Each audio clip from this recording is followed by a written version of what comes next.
안녕하세요. 백두산 금융연구소의 백두산입니다. 6월 12일 월요일 오후 3시 54분입니다.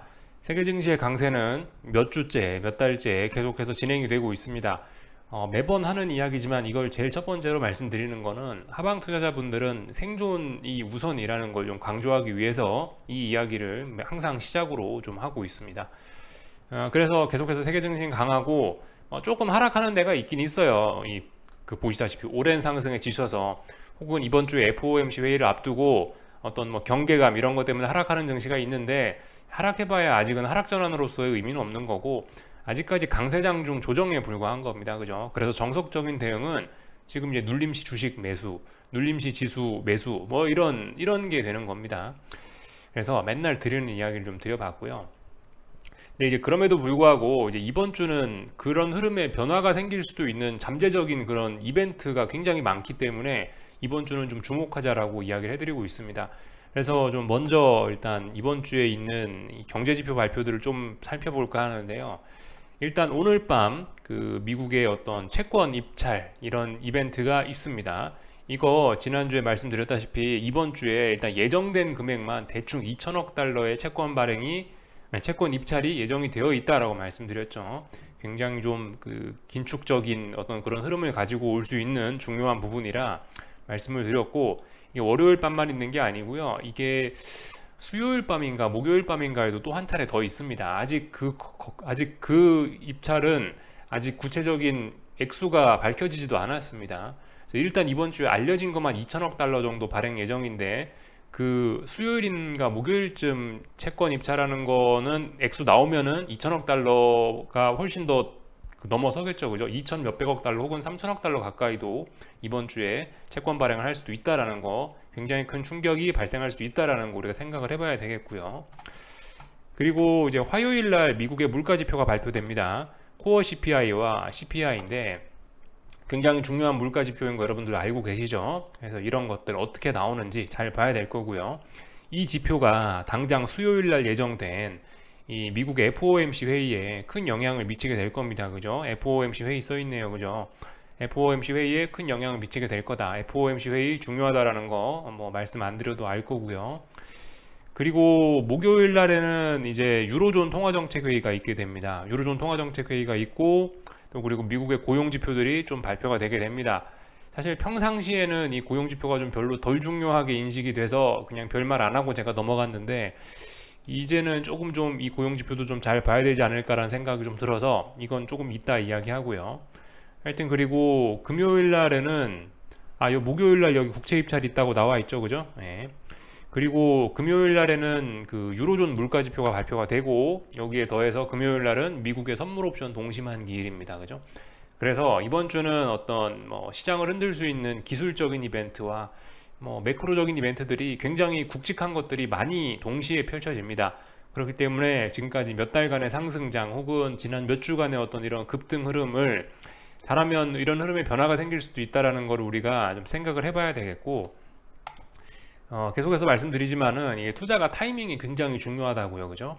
특히 그리고 지금 변동성이 확대가 되어 있는 상황이기 때문에 시장이 좀 난폭하게 움직여서 이 하루하루의 타이밍이 굉장히 중요할 수 있습니다. 그렇기 때문에 이번 주에 저렇게 중요한 이벤트가 많이 있지 않냐? 그럼 분명히 방향이 꺾인다. 나는 어떻게 그렇기 때문에 미리 베팅한다.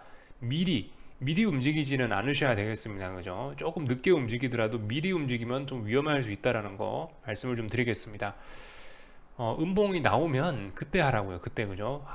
하방 베팅은 음봉이 나오면 그때 이야기하는 걸로 하시고, 일단은 저 같은 경우는 지난주에 어떤 음봉들이 지난주에 말씀드렸다시피 의미 있는 음봉들이 몇 개가 등장한 지수와 종목들이 있습니다. 그런 친구들이 이제 그런 음봉을 극복하지 못한 것을 보고 그런 것들은 일부 이제 하방 베팅을 할 수 있다라고 말씀드렸고, 저도 그래서 미리 나스닥을 이제 금요일 날 밤에 하방을 좀 진입을 하긴 했는데, 이런 건 이제 지난주에 등장한 음봉이 아직 살아있기 때문에 그걸 기준으로 베팅을 한 거고, 그런 어떤 베팅의 명확한 근거가 없으면은 그 진입을 하면 안 됩니다. 그죠? 그리고 오늘 한국 증시 한국 증시 같은 경우 그런 자리를 넘어갔었기 때문에 한국 증시 같은 경우는 아직까지는 어떤 하방 베팅의 근거 이런 게 좀 잘 안 보이는 겁니다. 그렇기 때문에 아무튼 그 대응은 좀 달라져야 된다는 거 계속해서 말씀드리고 있죠. 그죠? S&P 대응 달라야 된다. 나스닥과 S&P 대응이 달라야 된다. 러셀과도 대응이 달라야 된다. 각각 지수별로 어떤 이런 대응이 좀 달라질 수 있다라고 이야기를 좀 해드리고 있습니다. 그래서 이 정도 이야기를 좀 드려봤고요. 예.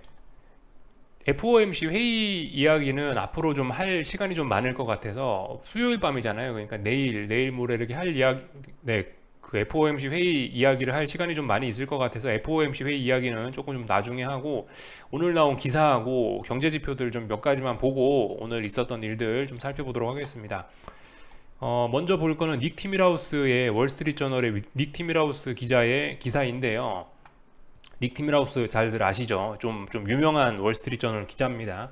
참고로 이 사람의 전적이 어떻게 되냐면은 작년에 이 사람이 긴축 속도 조절론을 처음으로 언급을 했거든요. 그리고 이 사람이 처음으로 언급하고 나서 결과적으로 주식시장이 이렇게 상승 추세로 지금 전환이 된 거라고도 볼 수 있습니다. 조금 좀 강하게, 조금 좀 오버해서 해석을 하면 그렇게까지도 해석을 할 수 있는, 아무튼 닉 티밀하우스란 기자는 그만큼 연준의 대변인 역할을 하는 파워가 센 그런 기자다라는 거 밑밥을 좀 깔아놓고, 이 사람이 오늘 이제 뭐라고 했냐면은 파월 의장의 머릿속이 생각보다 복잡할 수 있다. 뭐 대략적으로 이런 식으로 좀 이야기를 했습니다. 그래서 뭐 이런 내용들을 좀 대충 보면은 그 이번 주에 FOMC 회의에서 좀 비둘기파적인 내용을 기대할 수 있다라는 내용을 알 수가 있는데요. 아무튼 이거는 뭐 닉 티밀하우스 기자의 의견인 거고 뚜껑은 좀 까봐야 알 수 있긴 합니다. 네, 아무튼 좀 유명한 기자가 비교적 비둘기파적인 FOMC 회의를 기대하고 있다라는 이런 거는 좀 일단 재미있는 내용이라고 할 수 있겠습니다. 참고로 근데 그 파월 의장은 언제나 아시다시피 그 기대 인플레이션이 중요하다라고 보는 사람이라 말씀드렸죠, 그죠? 인플레와의 싸움은 투자자들의 심리, 기대 인플레가 중요하다. 기대 인플레를 나는 꺾어놓기 위해서 계속해서 매파적인 이야기를 할 거다. 이런 식으로 작년인가 재작년인가 이미 그런 이야기를 했었죠. 그리고 그런 추세가 계속해서 이어지고 있는데 모르겠습니다. 그런 매파적인 발언이 바뀔 수 있을지 좀 지켜봐야 될 거고, 하여튼 FOMC 회의 이야기는 조금 좀 나중에 하고요. 데이터 하나만 좀 볼까 합니다. 요거 하나 좀 볼까 하는데요. 요즘에 그 호프 사이클이라는 그런 표현이 좀 등장하기 시작했습니다. 호프, HOP인데요. 뭐의 약자냐면 하우징하고 오럴스하고 프로핏하고 인플로이먼트니까 앞 글자를 따서 호프라고 합니다. 호프라는 그런 어떤 새로운 신조어 뭐 이런 게 좀 등장을 했는데, 이게 이제 호프라는 거는 한국말로 해석을 하면 희망이지만은, 근데 이제 내용을 사실 들여다보면 별로 이렇게 희망적이지는 않은 절망적인 내용으로 오히려 담고 있긴 합니다. 한번 좀 자세한 내용을 좀 볼까 하는데요. 하우징이니까 주택이죠, 그죠? 주택은 피크를 찍고 이미 꺾이기 시작했다. 주택 지표는 굉장히 안 좋아지기 시작했다. 그리고 그에 따라서 뭐 올더스니까 요거는 뭐 신규 주문 정도라고 한국말로 해석하는 게 좋을 거예요. ISM 신규 주문 뭐 이런 것들이 꺾이기 시작했다. 그래서 HO 이런 게 이야기하는 거는 경기가 그만큼 둔화되기 시작했다라고 이야기하는 거고, 그에 따라서 이제 P 주식시장 기업들의 뭐 상장된 기업들의 뭐 이익이 줄어들기 시작했다. 이익이 뭐 피크를 치지 않았냐라는 거, 이런 이야기가 나오고 있고요. 그래서 이제 그 기업들의 실적이 조금씩 안 좋아지기 시작하니까 기업이 다음에 뭘 해야 되겠습니까? 이제 그 실적이 안 좋고 경제가 안 좋아지는 걸 확인했으니까 후행적으로 사람들을 잘라야 되겠죠. 종업원들을 잘라야 되겠죠. 그래서 고용시장이 안 좋아질 수 있다라는 거를 이렇게 보여주고 있습니다. 이거는 이거는 그 신규 실업수당 청구 건수입니다. 클레임스라 써 있죠. 이 지표가 조금씩 증가하기 시작했다라는 거. 그래서 인플로이먼트가 크게 여기는 신규 실업수당 건수 이런 게 크게 증가하면서 고용시장이 흔들리면서 그 좀 경기가 좀 안 좋아지는 게 아니냐, 뭐 이런 이야기들이 조금씩 나오고 있다라는 거죠. 그래서 실제로 이거는 어떤 고용 지표인데요. NAHB라는 게 연한선인데, 이 지표는 신규 실업수당 청구 건수를 조금 선행하는 그런 경향성이 있나 봐요. 근데 지금 보시면 이 NAHB라는 이 지수가 상당히 많이 크게 올라갔다. 그래서 조만간 신규 실업수당 청구 건수나 어쨌든 미국의 고용시장에 뭔가 안 좋은 일이 생기는 거 아니냐라는 그런 우려가 등장을 하고 있죠. 물론 이런 점들은 아직까지 주식시장은 전혀 반영을 하지 않고 있는 게 사실입니다. 그렇기 때문에 사실 그 지난주에 그 고용지표가 발표됐을 때 제가 뭐 영상에서 별다른 언급도 하지 않고 그냥 넘어갔었는데요. 아무튼 그 저런 내용들을 보니까 이제 우리가 그래도 좀 그 뭐 저런 내용이 시장에 당장은 반영이 안 될지 몰라도 그래도 좀 저런 지표에 좀 주목을 해야겠다라는 생각이 들어서 저걸 한번 좀 보여드린 거고, 실제로 그래서 이게 지난주에 발표된 신규 실업수당 청구 건수인데요.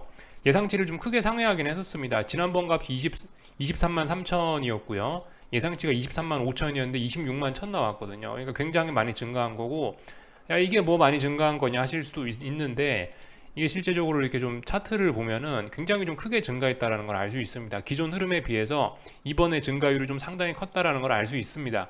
그렇기 때문에 이제 그 강했던 고용 시장이 꺾이는 게 아니냐라는 우려가 뭐 조금씩 등장하고 있다라는 거죠. 이런 점들을 우리가 좀 잘 살펴볼 필요가 있겠다라는 겁니다.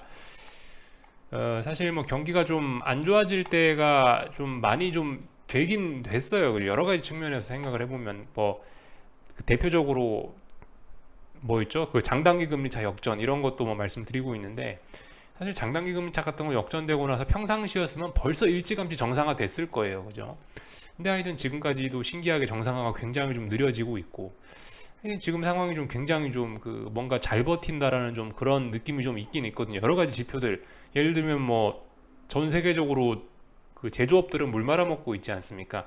지금 전 세계가 비제조업 서비스업으로 버티고 있는데, 이 버티는 것도 어쨌든 한계가 있을 거란 말이죠. 또 그리고 뭐 오늘 뉴스 같은 거 보다 보니까 뭐 여전히 뭐 사무실 그 미국의 오피스 빌딩의 뭐 공실률이 엄청나다, 또 뭐 사상 최고를 찍었다라고 이야기하고 있는데, 뭔가 조금씩 안 좋아지고 있긴 한데 굉장히 잘 버틴다라는 느낌이 들고 있습니다. 그래서 하여튼 뭐 계속해서 말씀드리지만 터질 거면은 이제 슬슬 좀 터져야 된다. 지금도 안 터지면 이거 연착륙으로 잘 넘어가고 어쩌면 세상은 그 아무 일 없이 굉장히 밝은 미래를 맞이할 수 있을 수도 있다라는 이야기를 좀 드리고 있죠. 그래서 하여튼 지금 이번 주 하여튼 이번 6월이 굉장히 좀 중요한 한 해가 아니 참 중요한 한 달이 좀 될 것 같다라는 생각이 듭니다. 그래서 조금 좀 집중하자, 이런 이야기를 좀 드려봤고요. 이제 오늘 있었던 일들 좀 간단하게 좀 보자면은, 오늘 뭐 특별한 일은 없었던 것 같습니다. 그 아시아장 그냥 뭐 혼조하게 뭐 대충 마감을 했고요. 중국 증시 비리비리 하고 있고, 일본 증시는 또 조금 올라갔는데 지난주 나왔던 음봉을 극복하지 못하고 있고, 한국 증시는 좀 미끄러지고 뭐 이런 모습이고요. 유럽은 또 강하게 또 상승 출발을 하긴 했는데 지금까지 흐름이 좀 답답해 갖고 이게 어떤 영향을 미칠지는 일단 잘 모르겠고, 하여튼 뭐 지켜보면 되겠습니다. 그래서 하나하나 내용을 좀 살펴보자면, 마침 독일 증시 먼저 펴져 있으니까 이거 먼저 보자면요. 유럽 증시 중에 이 독일 증시는 사실 지난주에 금요일 날에 보시면 못 갔습니다. 사실 오늘이면은 이 정도 해놨으면 이렇게 하락하는 게 좀 자연스러운 모습이긴 한데, 일단은 하락을 하지 않고 일단은 갭상승 출발해서 강한 매수세를 보여주고 있긴 합니다.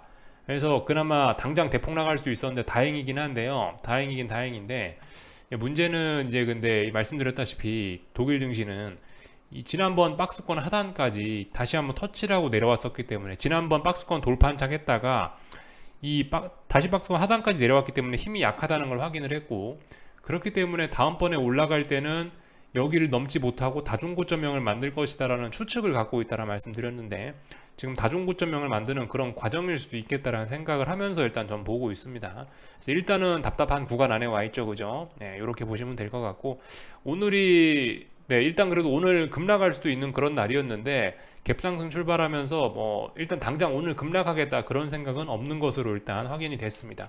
아무래도 이제 무슨 변동성이 확대되고 그러려면은 그럴 만한 이슈가 있어야 되는데, 오늘 밤은 일단 그런 건 없습니다. 변동성이 확대될 만한 이슈는 아시다시피 내일 미국 물가지표와 그리고 수요일 날 FOMC 회의가 변동성을 확대시키기 좋은 핑계지 않습니까? 그죠? 그렇기 때문에 아마 뭐 오늘 밤 뭐 내일 밤 정도까지는 일단 뭐 시장이 어떤 중요한 이벤트를 앞두고 뭐 좀 차분한 모습을 보이지 않을까 싶기도 해요. 일단 그런 생각하면서 보고 있고, 중국 증시는 뭐 보시다시피 계속해서 답답한 구간, 하지만 이 하락 추세로 전환을 했었는데 하락이 멈춰가지고 여기서 이제 고민하고 있습니다. 넘어가서 다시 회복하느냐 아니면 계속 하락하느냐, 이런 걸 고민하고 있는 상황입니다. 그리고 일본 증시는 이제 지난주에 나왔던 의미 있는 장대 음봉을 테스트를 했는데 여전히 그 나스닥과 비스무리하게 이 자리를 넘지는 못하고 있죠, 그죠? 단기적으로 쌍고점 만들 수 있는 가능성은 있다, 이 정도로 보면 되겠습니다. 그래서 일단 뭐 주요국들 증시 대충 봤고요. 한국 증시 좀 살펴볼까 하는데, 그 코스피는 보시다시피 지금 그 코스피는요 오늘 그 전일의 상승을 좀 많이 되돌렸거든요. 물론 이제 이 가장 중요한 자리는 그 금요일 날 급등했던 자리의 시가가 가장 중요합니다. 이런 시가까지 붕괴가 돼야 완전히 이제 저 금요일 날 급등했던 게 오버슈팅이다, 저건 거짓말이다라고 이야기를 할 수 있을 텐데, 솔직히 뭐 그런 자리는 일단 중요한 자리는 지켰기 때문에, 이 금요일 날 시가를 붕괴시키진 않았기 때문에 이거는 뭐 완전히 장악했다라고까지 이야기는 할 수는 없지만 그래도 많이 되돌렸죠, 그죠? 이 정도쯤 됐으면 그래도 야 이거 봐라, 6월 9일 날 급등이 좀 속임수일 가능성은 있겠다, 속임수일 확률이 좀 많이 올라갔다라고 볼 수가 있겠습니다. 물론 근데 아직까지 조정이에요. 저렇게 저거 조금 하락했다고 해서 저게 그 뭐 하락으로서의 의미 있고 그런 건 아닙니다. 저건 일단 조정이고요. 하여튼 코스피는 그 지난주에 좀 그래도 의미 있어 보인다라는 음봉이 6월 7일 날 나왔는데 요거 그냥 한 번에 급등하면서 돌파 한착 한 거죠, 그죠? 그래서 사실 그 6월 7일 날 했던 이야기가 약간 좀 머쓱하게 되긴 했는데 제 입장에서는. 근데 아무튼 지금 보시면은 지금 그래서 이제 345란 자리가 어떤 중요한 자리가 되긴 됐거든요. 6월 7일 날 만들어 놓은 이 음봉 때문에. 근데 이제 이 음봉, 네, 근데 이제 이 345란 자리 부근에서 이렇게 급등을 했다가도 다시 하루 만에 좀 많이 되돌리는 이런 모습들을 보면은 일단은 이게 뭔가 좀 힘이 좀 예전 같지는 않다라는 걸 좀 느낄 수가 있긴 합니다. 빨리빨리 치고 나가야 되는 자리에서 지금 좀 상승세가 좀 많이 둔화가 된 건 사실이에요. 이날 6월 7일 날 기준으로 아무튼 계속해서 좀 보면 될 것 같습니다. 6월 7일 날 이 음봉을 기준으로 해서 지금 이 주변에서 지금 약간 좀 상승세가 좀 둔화된 건데, 근데 이제 이 워낙 지금 시장 변동성이 좋으니까 올랐다 하면 급등하고 떨어졌다 하면 좀 급락하는 이런 모습들이 좀 나타나고 있는데, 하여튼간 이 자리의 중요성이 지금은 좀 많이 훼손됐지만은 어쨌든 345라는 자리를 우리는 좀 중요하게 봐야 될 필요는 있을 것 같긴 합니다. 345가 붕괴되면은 좀 의미 있는 매도세다라고 좀 생각은 할 수 있을 것 같아요. 하여튼 근데 한국 증시 강하죠, 그죠? 네, 한국 증시 강하다. 코스닥도 강하다. 이렇게 보시면 되겠고, 결과적으로 지난주에 이어서 이번 주도 지금 순환매 도는 거로 봐도 되겠죠, 그죠? 네, 순환매로 충분히 볼 수도 있습니다. 이 코스피가 좀 비리비리하니까 코스닥으로도 돈이 몰렸죠, 그죠? 그래서 코스닥도 강하고 코스피도 강하다. 근데 코스피는 조정, 뭐 이렇게 보시면 되겠습니다. 말씀드렸다시피 그리고 코스닥은 이 중요한 어떤 정고점 자리 부근에 거의 다 왔기 때문에 이 당장은 아래쪽으로 뭐 베팅하라는 이야기는 아니지만은 이제 중요한 저항 부근에 와갔으니까 어떤 조금 집중은 하고 봐야 되긴 하겠죠, 그죠? 충분히 역사적인 뭐 쌍고점 그런 걸 만들어낼 수 있는 가능성 있는 자리니까 한번 좀 집중은 해봐야 될 것 같습니다. 너무 편안하게 보면은 안 될 것 같죠, 그죠? 그래서 뭐 이 정도를 보면은 될 것 같고요. 뭐 봐야 되더라? 예.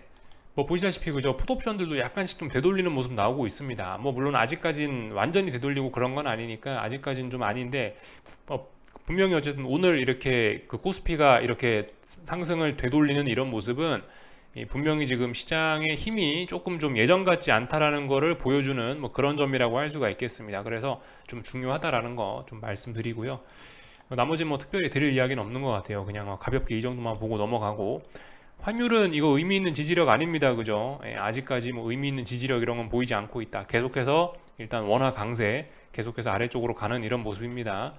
아무래도 지금 요즘 보면 주식시장하고 이 환율하고 약간 커플링이 됐죠. 같이 움직이는 경향이 좀 강하죠, 그죠? 그 주식 강하게 올라가면서 계속해서 환율은 쭉쭉쭉 떨어졌잖아요. 그렇다면 결과적으로 이 주식시장이 떨어져야지 환율도 올라갈 수 있다라는 그런 시나리오 정도는 생각해 볼 수 있을 것 같은데, 그죠? 당연히 지금 주식시장이 강하니까 환율도 아직 지지력은 뭐 일단 잘 보이지 않는다, 뭐 이렇게 볼 수가 있을 것 같습니다. 어쨌든 뭐 중요한 자리는 지금 일단 붕괴가 된 상황이고, 그래서 이제 어떤 마지막 중요한 자리 뭐 요런 자리가 남긴, 네, 이런 자리가 남긴 남았네요. 그냥 3월 23일에 만들어놨던 뭐 1270원대가 어떤 뭐 마지막 남은 그런 지지선이라고 뭐 일단 할 수 있겠습니다. 이런 자리를 앞두고 일단 뭐 하락 N자 목표 이런 거는 단기적으로 일단 충족은 대충 된 것 같은데, 하여튼 이번 주에 중요한 이벤트들이 있으니까 뭐 아직까지는 원화 강세 흐름 잘 지속되고 있다, 뭐 이거 한마디 이외로는 뭐 딱히 뭐 다른 말 드릴 이야기는 없는 것 같고, 하여튼 이번 주에 뭐 뭐든지 일단 방향 바꿀 만한 이벤트들은 많이 있으니까 환율도 방향 바꾸는지 한번 잘 보자고요. 요 정도 말씀드리면 될 것 같고, 아직까지 뭐 의미 있는 그런 변화 없습니다. 주식시장 강하고 원화도 강하고 그죠? 환율 잘 떨어지고 있고 이런 모습들 나타나고 있다 확인을 했고요. 삼성전자 이런 거는 보시면 근데 그죠? 분명히 약하죠. 제가 지난주에 말씀드렸던 어떤 의미 있는 음봉 이런 게 좀 등장을 했는데 6월 5일 날 등장을 했는데 결과적으로 이 음봉 넘지 못하고 있는 전형적인 그런 모습이고 단기적으로 3고점 이야기할 수 있는 그런 상황이기도 합니다. 그래서 아주 오랫동안 저항을 누적시킨 모습입니다. 물론 아직 강한 거예요. 그죠? 아직까지 중요한 지지선을 붕괴시킨 건 아니기 때문에 단기 상승 중에 기간 조정에 불과합니다. 아직까지는요.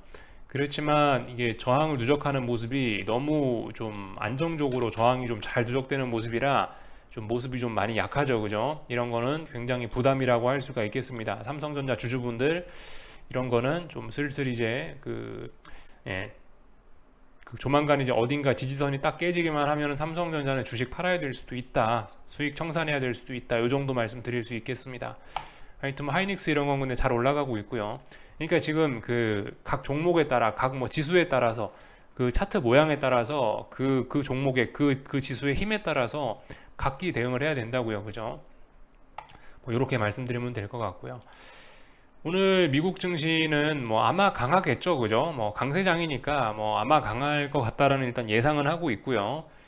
다만 이제 말씀드렸다시피 중요한 이벤트들이 이번 주에 줄줄이 있기 때문에 상승세는 뭐 좀 둔화될 수도 있다라는 뭐 기대감 정도 갖고 있는데 지금 보시는 건 나스닥인데요. 나스닥이 이제 지난 14,580인가를 제가 어떤 중요한 여기 봐라 여기를 지난 3, 4거래일 동안 못 넘었지 않냐라고 이야기하면서 이 자리가 중요하다라 말씀드렸는데요. 지금 현재는 보니까 오늘 밤에 다시 한번 그 자리를 테스트할 생각이 있나 봐요. 오늘 밤에 이 자리 돌파 한 장 하면 하방 포지션은 또 도망가야 되는 겁니다. 그죠? 네, 오늘 밤에 그럼 짐 싸야 되는 거고 오늘 밤에도 저 자리 넘지 못하고 음봉이 나오거나 그러면은 이제 그냥 계속 들고 가는 거고 그렇게 보시면 될 것 같고요. S&P는 뭐 레벨업 돼서 계속해서 올라가는 그런 그림이라 딱히 뭐 할 말은 없고요. 러셀 지수 이런 것도 뭐 보시다시피 상승 중 눌림이기 때문에 이런 것도 뭐 특별히 할 말 없습니다. 잘 올라가고 있다. 하여튼 오늘 밤은 상승이 자연스러운 날인데 나스닥이 상승이 자연스러운 날에 저항을 넘지 못하고 못 가면은 분위기 더러워진다. 이 정도 이야기 드릴 수 있을 것 같고 국제유가 잠깐 좀 볼까 하는데 국제유가는 좀 요즘에 힘이 좀 약하네요. 그죠? 국제유가가 뭐 사우디의 감산 소식 이런 걸로 인해서 자꾸 위쪽으로 한 번씩 올라가는데 이 감산에도 불구하고 계속해서 아래쪽으로 둔화가 되고 있습니다. 여러 가지 경기 둔화 뭐 신호 뭐 예를 들면 지난주에 미국 고용 지표가 안 좋게 나왔다 그거 말씀드렸죠. 그런 거에 영향일 수도 있고 아니면 지난주에 중국 물가 지표 나왔는데 이 인플레이션이 아니고 디플레였죠. 디플레 물가 상승률이 마이너스가 나왔잖아요. 그렇기 때문에 이 디플레 우려 이런 것들의 영향일 수도 있다. 경기 침체 우려, 경기 둔화 우려 이런 거를 반영하고 있는 것일 수 있습니다. 근데 아무튼 지금까지 전형적인 이런 모습들을 보면 이 어떤 뭐 감산이나 뭐 아무리 이런 이슈가 있어도 경기 침체 우려, 경기 둔화 우려 이런 게 좀 더 강하게 국제유가에 작용을 하고 있는 것 같습니다. 얘가 지금 뭐 보시다시피 이렇게 다중바닥형 지금 테스트를 하고 있는데요. 자꾸 내려오면 안 좋은 거죠. 그죠? 자꾸 내려오면 안 돼요. 자꾸 내려오면 약하다는 거고 빨리빨리 올라가야 되는데 지금 자꾸 내려오고 있어서 향후 방향성이 좀 아래쪽으로 쏠리는 것이 아니냐라는 생각이 들긴 합니다. 그래서 지금 보시면은 거의 이 자리에서 지금 4번을 테스트하고 있는데 여기서 이 자리가 붕괴가 돼버리면은 아래쪽으로 크게 레벨 다운이 돼버립니다. 근데 이제 국제유가는 좀 중요한 게 결과적으로 이게 코스피하고 똑같아요. 차트가 역사적으로 주봉 월봉을 찾아보시면은 뭐 물론 조금씩은 다를 수 있지만 이 전반적인 큰 흐름은 이 코스피 지수와 비슷합니다.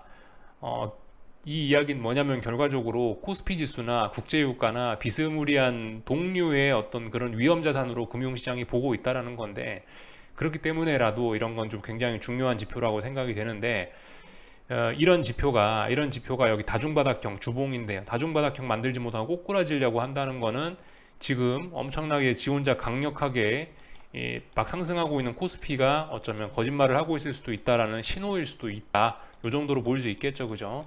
하여튼 그래서 국제유가가 요즘에 좀 많이 약한 것이 좀 심상치 않다. 사우디의 어떤 감산 위협에도 굴하지 않는 모습 보이고 있다. 조금 심상치 않다라는 거 우리가 좀 봐야 될 중요한 포인트인 것 같습니다. 뭐 그에 따라서 이건 구리인데요. 뭐 구리도 지금 보시다시피 일단 반등 흐름을 끝내는 듯한 모습을 일단 좀 보이고 있네요. 그죠? 이런 것도 좀 심상치 않은 점이라고 볼 수가 있겠습니다.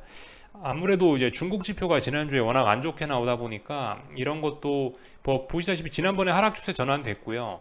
하락 추세 중에 반등이 올라왔고 반등 중에 이제 중요한 지지선, 중요한 저항까지 올라왔고 이제 반등이 끝나는 것이 아니냐 이번 주에 그걸 좀 생각을 좀 그런 걸 한번 좀 생각을 좀 해봐야 되겠습니다. 하여튼 구리나 국제유가나 이런 것들이 사실 한국 증시와 상당히 밀접하게 연관이 되어 있는데 이런 친구들이 좀 안 좋네. 아, 왜 그럴까? 이런 생각 정도는 좀 해보면 좋을 것 같습니다. 뭐 저기 달러나 뭐 금리나 이런 것들은 지금 박스권이라 특별히 뭐 드릴 이야기는 없고요. 뭐 이 정도 보면 될 것 같습니다. 궁금한 거는 리플 남겨주시고요. 내일 아침에 뵙도록 하겠습니다. 여기서 마치겠습니다.